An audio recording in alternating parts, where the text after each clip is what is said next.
Welcome to the Lean Solutions Podcast, where we discuss business solutions to help listeners develop and implement action plans for true lean process improvement. I am your host, Patrick Adams. Hello and welcome to the Lean Solutions Podcast. My returning guest today is John Dyer.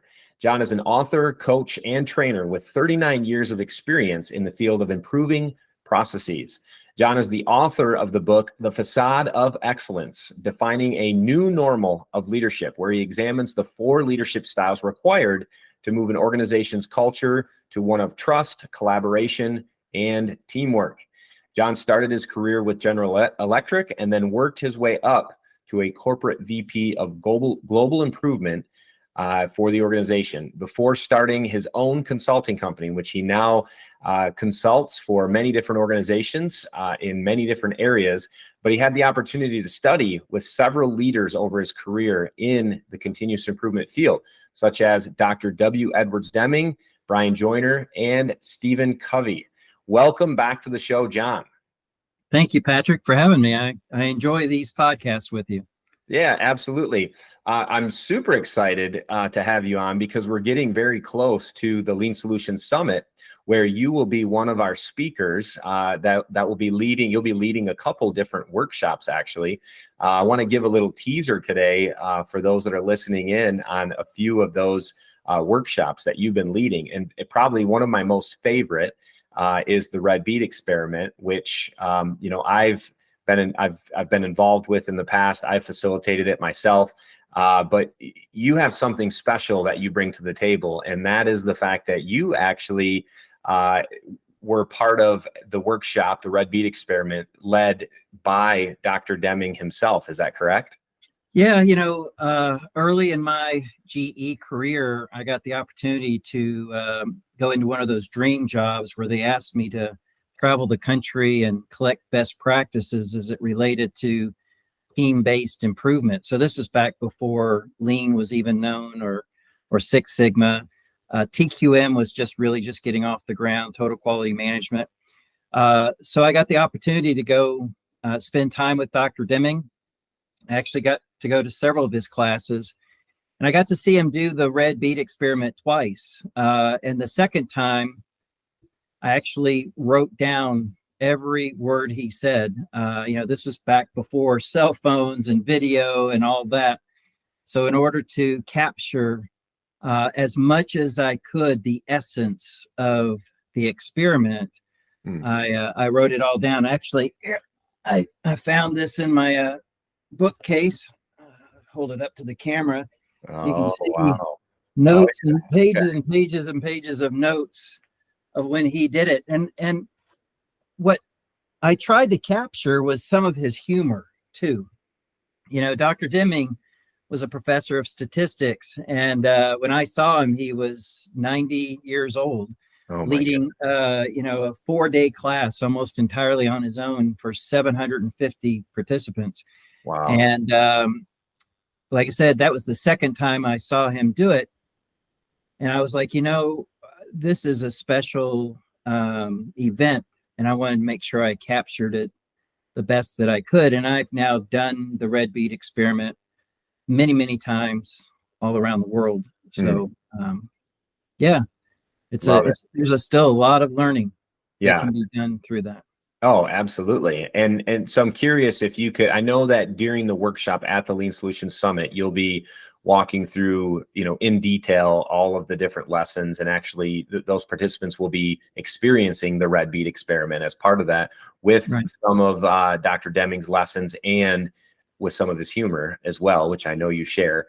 But could you just share with our audience maybe some of the lessons that he specifically wanted them to hear when they went through the Red Bead Experiment? Right. At General Electric, I actually had the opportunity to go through their manufacturing management program for 2 years. Okay. Right. Where they taught us all of the GE ways of managing people. And then a few years after graduating from that program, I had several people reporting to me, and I had already gone through some additional management training with GE. And that's when I started getting interested in this whole idea of teamwork, building teams, that sort of thing. And that's when I got to go meet Dr. Deming. And I tell you, when you look at a lot of Dr. Deming's teachings at that time, they were radical compared to what most corporations were doing. And he put out his 14 points of management. And I remember taking those 14 points to a group of GE executives and sitting down with them and going through all 14 points and asking the question, which of the, how many of these 14 points are relevant to General Electric? And you got to remember, this is in the early 1990s. They could only agree on one of them as being relevant. But fast forward to today, and there are still some points on the list that would still be considered radical. Mm-hmm. And the red bead experiment kind of helps explain why those points need to be taken seriously, even though they are 180 degrees counter to what most corporations do even today. So I'll give you an example. Point number 11 is to eliminate numerical quotas and eliminate numerical goals for management. That's, even to today, that's radical. Another one, point number 12, remove barriers that rob people of pride of workmanship and eliminate the annual rating and merit system. Think how many companies still do annual ratings of all their employees. Now, again, I get pushback on this all the time. It's like, well, wait a minute. How could we possibly eliminate our annual rating? How do we know which employees did well and which should get raises and which should get promotions? But when you go through the red bead experiment, you start to realize that many of the successes or failures of our employees are directly tied to the number of red beads they encounter in the system that management has designed to give them. Right? So you may have your best employee encounter several red beads, and by red beads, we're talking about breakdowns, failures, quality issues, problems.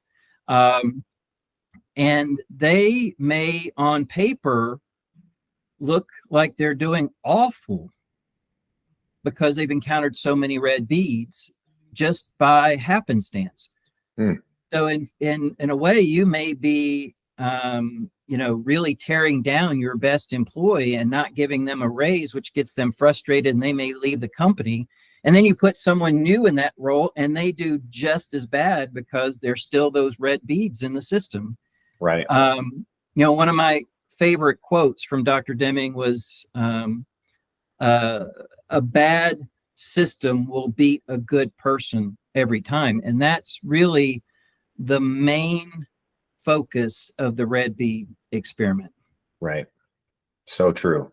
Yeah, and I use that quote a lot myself as well, because I see it so often. People don't. I like to say people don't come to work, wanting to sabotage the job. They don't come to work wanting to do a bad job.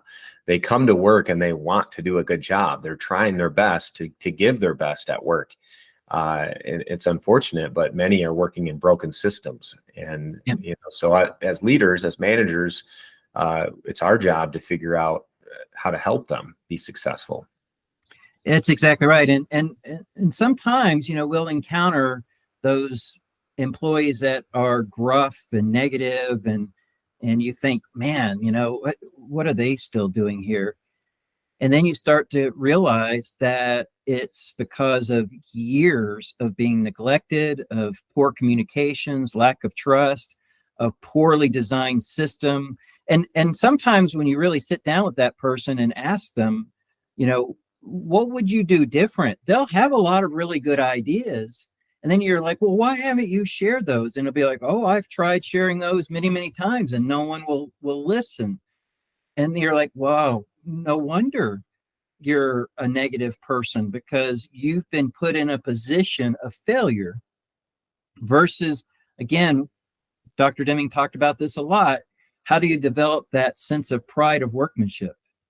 Well, the only way to do that is to form teams, get the inputs from the employees, get them engaged, let them take ownership, and then address those red beads one at a time, knocking them out, knocking them out, knocking them out, until finally you get a system that is, knocking it out of the park every day. And then all of a sudden employees feel good about coming to work because now all of a sudden those issues have gone away and they don't worry about, am I going to get, blasted today from my leaders because of something that I had no control over. Right. So true. And obviously I don't want to spoil too much with the red bead experiment, but it's a fun exercise. The other thing that I think is important to mention, while we're talking about this, is that the hands-on aspect of the red bead experiment, and which is why it's a workshop, obviously.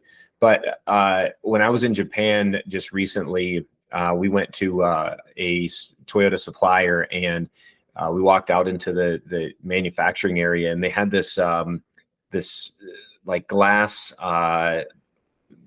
box on a pedestal, and they had us come over to it. And inside of this glass box, they had a boot with the front side of the boot cut off, and they had a big heavy weight that you could lift up and then drop, and it would come down and hit the top of the boot, and you could switch out the steel toe boot with a non-steel toe, and it was a way that they had created a hands-on experience for new employees that are onboarding for them to be able to see the importance in this shop of wearing steel toe boots, like not just telling them, but actually having them lift the weight and drop the weight onto the boot, and you seeing it like smash the boot. And so it just made me think about that when I'm thinking about the red bead experiment and any hands-on activity. What do you think is the power, behind these hands-on activities, specifically for the red bead experiment, the visual teaching technique? Why is that so important with a lesson like this, that we use this hands-on technique to teach it? Right. Well, as you mentioned in the introduction, I've been at this now for quite a long time and have had the opportunity to do training classes all around the world. And it doesn't matter if I have to do it with an interpreter and a different language and a different culture. Whenever you do something that is tangible, it's easy to see, it's something people can do and feel, it resonates more and it's remembered more by those folks. So, again, when you think about adult learning, right? The old saying about, you learn only a small percentage of what you read, you only learn a small percentage of what you hear, but you retain a high percentage of what you actually do, what you actually are part of. And I'm a big believer in that. So like all of my training classes are very hands-on, very interactive. It's one thing to talk about what a process map is, as an example, as a tool.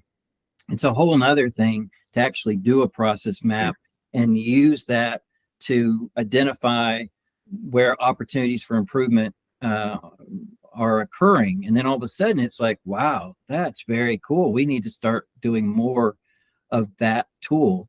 So over the years, I've had the opportunity to develop a lot of different activities that try to highlight as many of these different tools, techniques, methodologies for Lean and Six Sigma, so that people walk away going, oh, okay, now I get it. Now I understand why that's an important concept to remember. So yeah, hands-on is by far the most powerful. And again, like I said, Dr. Deming believed that as well.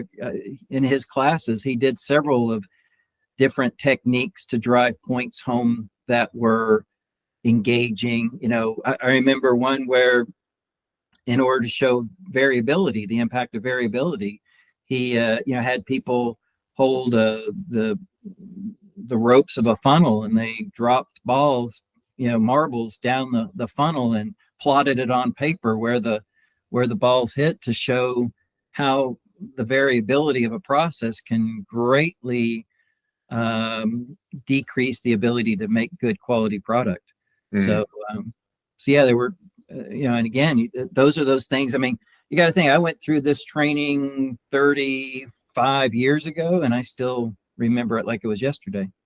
Hey everybody, this is Patrick. So sorry to interrupt this episode of the Lean Solutions Podcast, but I have an important question.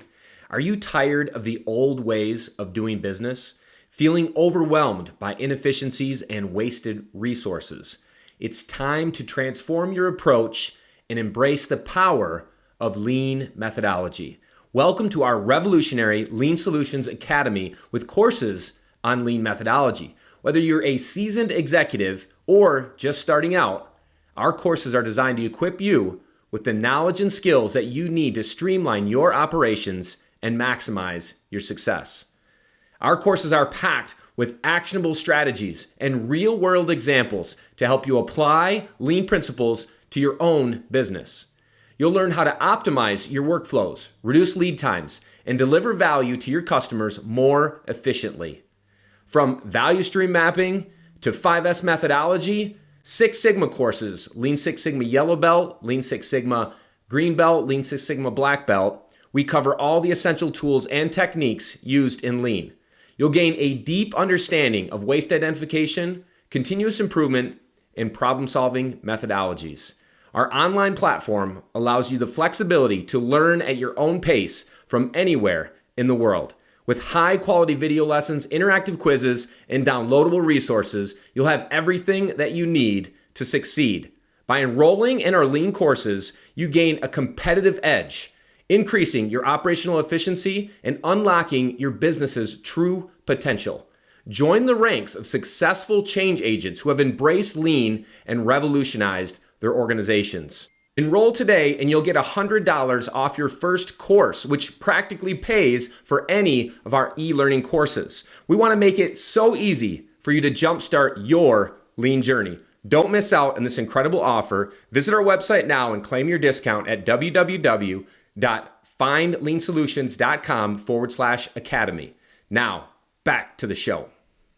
Amazing. Yeah, that's great. I that's another one that I like, because you have all the different ropes, which every one of those is adding another level of variability. And then you have the funnel itself. How big is the funnel? How deep is the funnel? The marbles, how heavy are they? How, what's the diameter difference? What's the height of the funnel to the ground? I mean, there's just so many variables, right? And it's the same within business. Right. I mean, even the variability of identifying where the marble hit on the paper. Sure. Sure. Yeah. So even the data could have variation in it. So yeah, there's multitude of variability. And one of the lines from my book that I really like is, I put in there that a good leader doesn't believe in good or bad luck. They believe in good or bad systems. Right? If you have a lot of variability, then you are beholden to the good or bad luck of that system, versus pulling the team together, mapping it out, identifying where that variation is coming from, and then slowly getting rid or reducing those pieces of variability that then create a system that becomes so robust, you no longer have to be concerned about luck. Exactly. Yes. And obviously, great, different types of activities. I mean, we just mentioned a couple of them, but there's another one that you conducted at the AME conference this last year in Dallas. You and I were together, and you're going to bring that one to the Lean Solutions Summit as well. And that's the leadership experiment. So this is one that you've been developing. You've kind of, I don't know that you've perfected it yet, but I think you keep improving it, everywhere you go. and it's a really, really great experiment or activity. Can you talk to us a little bit about that one and what that's about? Yeah, and this will be a tremendous teaser, right? Yeah. Because I do believe the leadership experiment will answer the question, why do most lean initiatives fail or are not sustainable? Oof, that's a good one. Good Yeah. question. And I tell you, it's actually based on a question I ask at the end of the leadership experiment to the audience. And every time I've run this, they conclude and come up with the exact same answer. And not one they like, but one that they're like, oh, this explains a lot about why we've struggled to keep our team-based improvement efforts like Lean and Six Sigma going for the long term. Oh yeah, you might get a big dose of it up front, get a lot of excitement, bring in some consultants, do some training, get a few wins under your belt. But there are many, many examples of lean initiatives that begin to, peter out over time and eventually fail. And then later on, when you try to re-engage the employees, they're like, why should we bother? Because clearly you're not serious about, getting us engaged. Right. So yeah, the leadership experiment, you mentioned that in my book, I talk about 4 different styles of leadership. The leadership experiment demonstrates those different styles. It's kind of in the same vein as the Deming Red Bead Experiment. I asked for some, volunteers to participate in the activity, and someone, that's very brave to step forward as the leader. And they're given a task to accomplish, and there's several different rounds, but in one of the rounds, the leader acts like a dictator, and usually the task is very painful to get done. It takes a long time. And then we go through a few more rounds, and then they get a chance to be an empowerment leader. And the results are starkly different. Wow. But then I asked the question, which of the different types of leaders would most likely get promoted in your organization today? That's the question. That, to me, that is the fundamental root cause of everything associated with a successful lean initiative. Has the corporation discussed and agreed upon a change in the criteria of who gets promoted or who gets hired from the outside to fill leadership positions within the company? And that's the main thing we'll be exploring in the leadership experiment. Wow. Powerful. So can I ask, without giving away too much information, because obviously we want all of you that are listening to come attend the Lean Solutions Summit in October 2nd, 3rd, and 4th. But without giving too much information away, can you share with the audience a little bit about maybe some of the outcomes or the comments, discussions that have happened in past workshops? What were some of the findings or some of the lessons learned, things that people walked away with that you would say are worth highlighting? Right. Well, again, first we'll talk about the 4 different styles, and that's important, to start putting some context around. We talk a lot about the importance of leadership, right, in the ability to get lean implemented. In fact, if you look at the Deming's 14 points, almost all of them have something to do with leadership.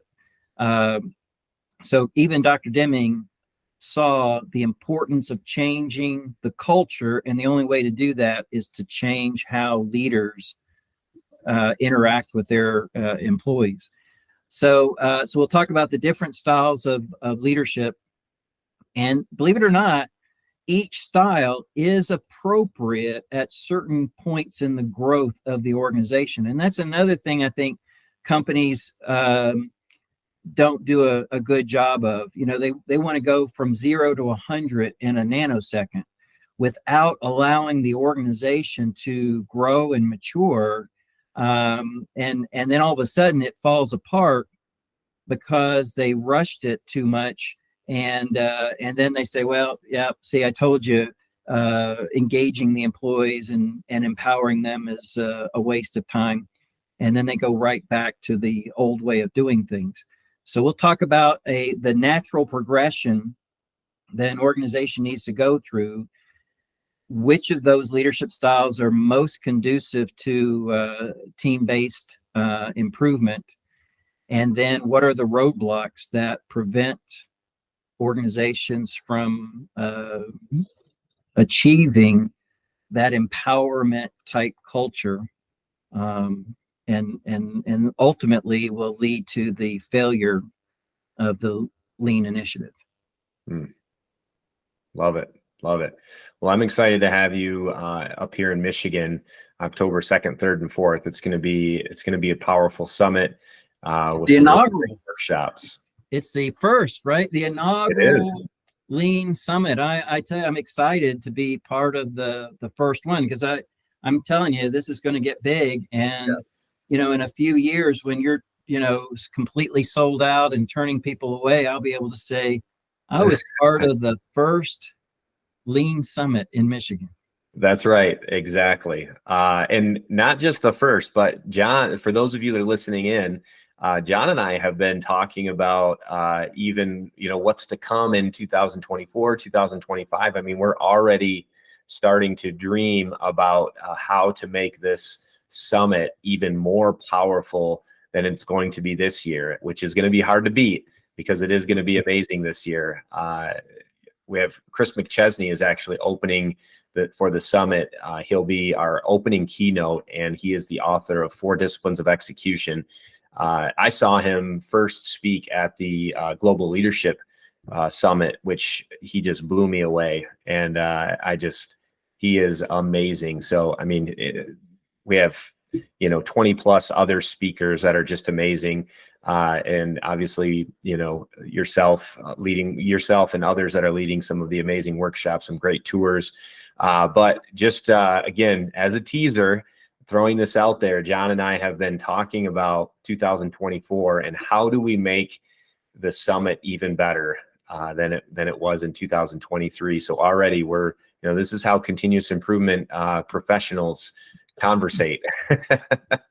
Right. So John, give our audience just a little bit of a teaser. And obviously I want to throw this out there. We haven't worked out any details yet. This is just a experiment that we're discussing. And, but I do want to throw it out there because I'd love to hear our audience's thoughts on this. Give us some feedback on what you think. But what we're considering is a lean team-based process improvement competition. And so again, John, fill us in, tell our audience a little bit more about that. Right. And it actually ties into some of the things that we were discussing earlier, right? How do people best learn? So, I've been to many, many conferences, just as you have, and a lot of those conferences have, tremendous plant tours where you get a chance to walk through a plant, maybe one that's doing really well with their lean initiatives. So you can kind of see what the end result should look like if you're starting down this journey. And in some cases, that can be pretty intimidating for folks, right? If I'm just getting started and I'm now walking through a plant that's been at it for, 5-10 years, and it's like, whoa, this is a bit overwhelming. And one of the questions I hear a lot of people ask is, well, how did you get started? What were the steps you went through? How did you approach fixing this and tackling that and addressing that problem? And it got me to thinking that another way people might really appreciate how lean gets implemented is to watch a team come together and tackle a particular lean problem, and see the steps that they go through. So again, and we're seeking some feedback here from the audience. First question would be, are there any plants out there that think they'd be interested in sending a team of folks to a conference in order to participate in a lean competition?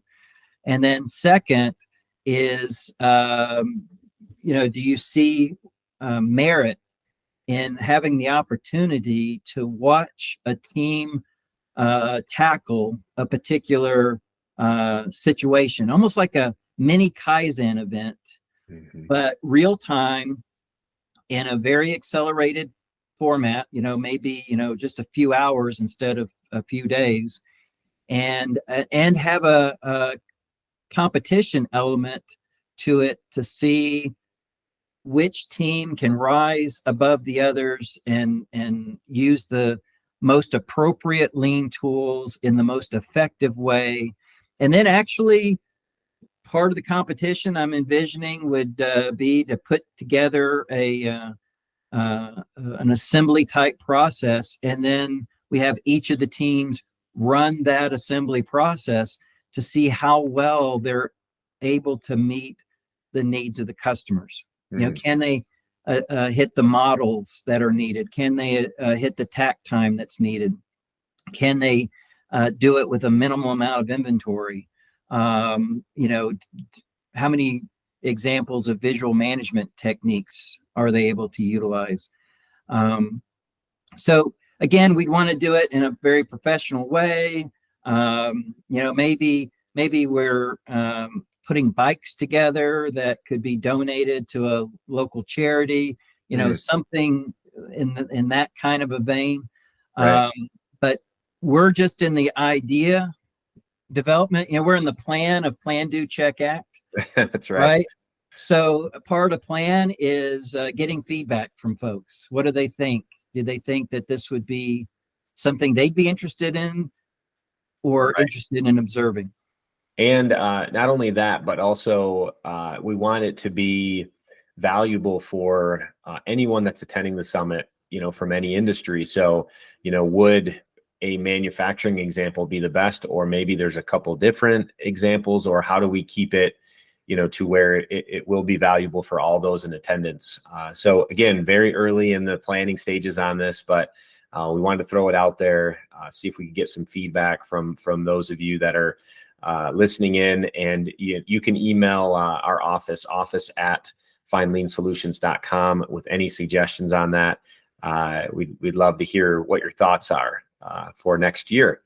So with that said, John, I want to kind of bring us back around full circle here. I appreciate your time. The Red Bead Experiment, the Leadership Experiment, two amazing activities that you will be leading at this year's Lean Solutions Summit, October 2nd, 3rd, and 4th. I appreciate your willingness to share some teasers with us on that, but definitely would suggest everyone listening in come and sign up for John's workshop. He'll be running the Red Bead Experiment and the Leadership Experiment back to back. So you could literally sign up for both of them and never even get out of your chair. Well, I can't say that. I can't say you won't get out of your chair, but you might be involved in one of these activities. Would you agree, John? Right. Absolutely. Yeah. All right. So I will I'll drop a link to the summit into the show notes so that you can register. If you actually use John's last name, Dyer, and the number 20, you can get 20% off on your registration. And then be sure to register for his workshop, either the Red Bead Experiment or the Leadership Challenge, either one, or the Leadership Experiment, sorry. Either one will be available on October 4th at the Lean Solutions Summit. So with that said, John, thank you again. I appreciate having you back on today. Love chatting with you and just hearing your heart and your willingness to share with the rest of the continuous improvement community. Thank you for your amazing book, The Facade of Excellence. I will also make sure that we have a link to that in the show notes for those. So for those of you that are hearing John for the first time, you can go back and listen to his other episode where we talked about the Facade of Excellence, and you can go to the show notes and find a link directly to his book. So John, thanks again, and I will see you in October. I look forward to it, Patrick. Thanks so much for tuning in to this episode of the Lean Solutions Podcast. If you haven't done so already, please be sure to subscribe. This way you'll get updates as new episodes become available. If you feel so inclined, please give us a review. Thank you so much.